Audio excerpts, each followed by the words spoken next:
Citizens of the Reject Nation, Coy and I, we literally just got out of watching Alien Romulus at 4DX. I didn't know this until you saw all the Alien movies? I love the Alien movies. I love the Alien movies too. If you guys have seen the trailer for this, you know that like, oh, this is trying to harken back a little bit more to the original Alien films. You know, the good ones, the great ones. Halfway through this movie, I was thinking, this movie is a fantastic rendition on the Alien films. Like, it's doing a great job on a play on the Alien films. But the last half of this movie, it started going like, whoa, you were doing things within the alien world rules, things I've never seen you do before.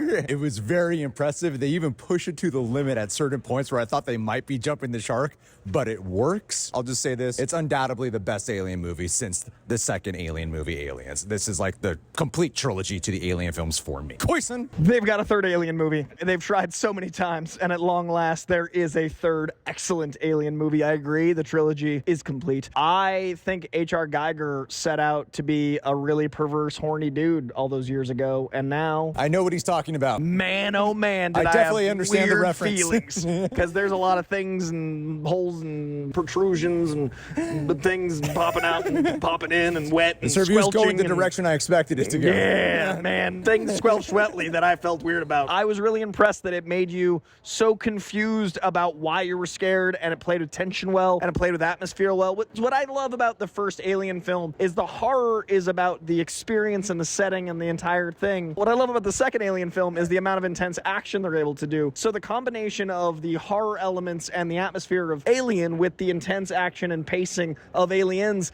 is Alien Romulus. So I was so impressed with it balancing those two very disparate tones and also bringing you new things. Like you mentioned, the second half of the film, it would have felt like it did too much if it didn't love the rules and setting of this world. So impressed. And what's cool about the movie too is while it's primarily doing this perfect blend of like Alien and Aliens, it also seems to take like the best lessons from Alien 3 and Alien Resurrection and even Prometheus, knew how to like throw it into the mix. That's a good point. I like that. The movie does have such a great tension to it. What I feel like this movie kind of has over the other ones of what makes it stand out from the Alien films, at a certain point, it just like shifts from neutral into drive.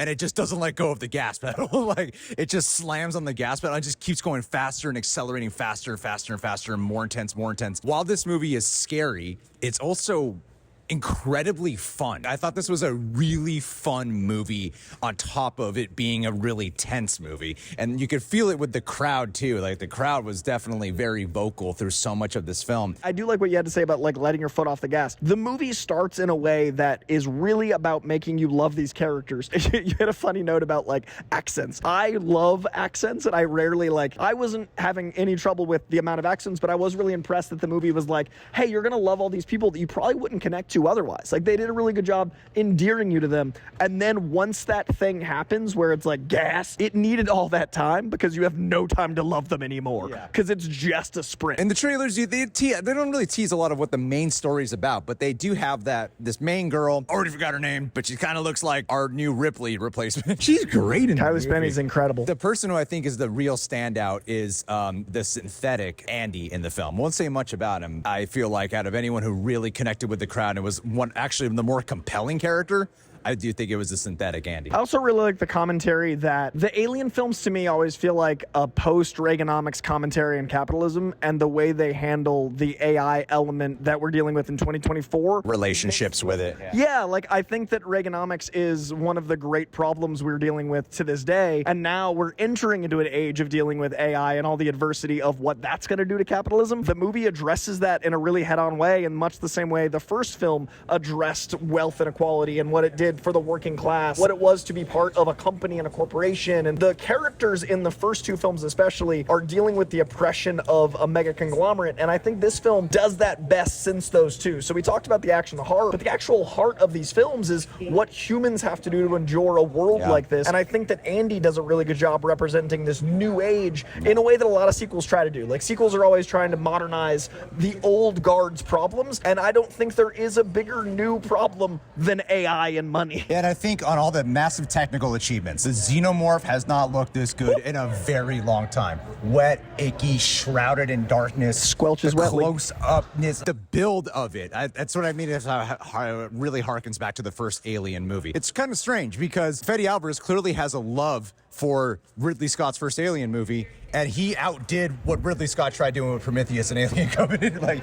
He did it, Ridley Scott better than Ridley Scott could do Ridley Scott. The music was also phenomenal in it. The way the film was shot, the production design does feel like the old tech from like the 70s and 80s as well. Man, the shoes. They held on to that really well. And I felt like it was shot on film. I don't think it was, but it looked like it the whole time. Production design is as incredible as it needs to be to feel like it's part of this universe. That is something that we don't talk about enough in movies in this space, where if you're doing sci-fi and it doesn't have that tension, it doesn't have that incredible every detail counts, it falls apart. So the aliens looking good only works because the ship looks good, only works if the wardrobe is good. And this movie feels like when you watch a blockbuster from the 80s and 90s and you're like, man, everyone loved working on this. This feels like, man, everyone really loved Alien. Everyone loved working on this because nothing is the weak link. Yeah, there's great surprises in here. The sound design is phenomenal too on top of that. And I will say too, a strange thing to actually point out, but I feel like we haven't talked about this in the Alien franchise in a while. The use of space itself. Yes, like beautiful. Outer space, beautiful to look at. It goes back to space being a scary environment and element again. Yeah. And see that on the big screen made such an impact as well. The very end, I want people to go into this movie as blind as we did, because there are some interesting twists and turns that really evolve what you want out of horror and sci-fi. Like, they do a really good job doing things that I didn't think I'd like, and it's actually doing things that I've heard about them having the idea of in other versions of this story, and it landed in a way that I will be haunted by for some time to come. Like, there are visuals where this goes that I was just uncomfortably jarred. Unnerving as hell. Like, lives right here, like right behind my eyeballs, and that's really impressive. If you're someone who hasn't seen Alien, I would say that the movie's definitely going to be way more rewarding. You might miss a couple, without spoiling crap, you might miss a couple of things of why it's like special if you haven't seen the other Alien movies. However, I do think that it actually does fit as a film that if you haven't seen the other ones, you could totally still enjoy it. They re-explain things in a way that's easy to latch onto. If this is going to be your first Alien movie, as a matter of fact, there was someone here who was their very first Alien movie, and they loved the movie. Yeah, I remember talking to them afterwards. They absolutely loved the film. It was the only Alien movie they've ever seen. Even if you don't have time to watch the other ones, do yourself a favor and at least watch the first two, but if you don't have time, you can absolutely just watch this one on your own. This is the highest praise I can give a legacy sequel. It's like Creed, and that is a legacy sequel that I think does legacy sequels best, because you care about the world you're living in, but it only enhances your world if you know what led to those moments. And I honestly think that this is something that will lead people to Alien and Aliens, because those movies are from 79 and like 82. Yeah. There is an entire generation that's like, oh, those old sci-fi movies. They're gonna watch this and go like, I'm on the sacred texts. I'm gonna go back. I'm like literally here going like, what are like the cons with this movie?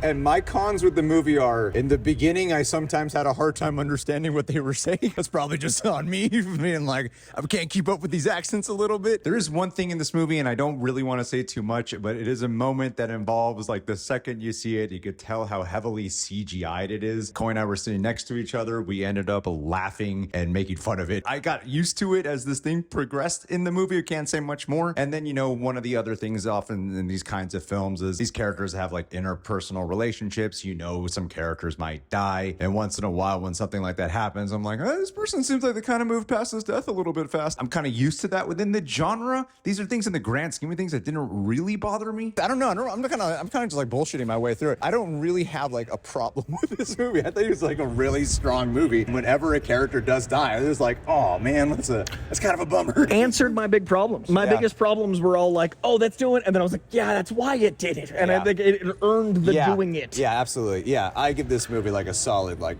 9.9 out of 10. That's a high praise. Yeah, mine I'd say like a 9.3, which is insanely high. What's that, 0.7? I've got to process, Greg. It just happened. Fede Alvarez did his Alvarezist. There was so much like greatness in the horror space, so much greatness in the sci-fi space. I want people to see this as blind as we went in. It's a hell of a time, and I want to thank the entire team that set this whole thing up, because this was a really cool way to see it with everyone. Like, the audience was so riveted, so I really appreciate everyone bringing this together. And it being on 4DX as well. I can sometimes have a love-hate relationship with 4DX, honestly. When I talked about this movie being fun, the 4DX made it a lot more fun. This is your first time doing 4DX. I am mentally and physically exhausted by this film and by the 4DX, and like the actual experience of watching it felt like two things, and I loved that. Thank you guys so much. I gotta go work on this video. Much love to your Reject Nation, and thanks to Jasmine for holding down the fort on the camera work right now.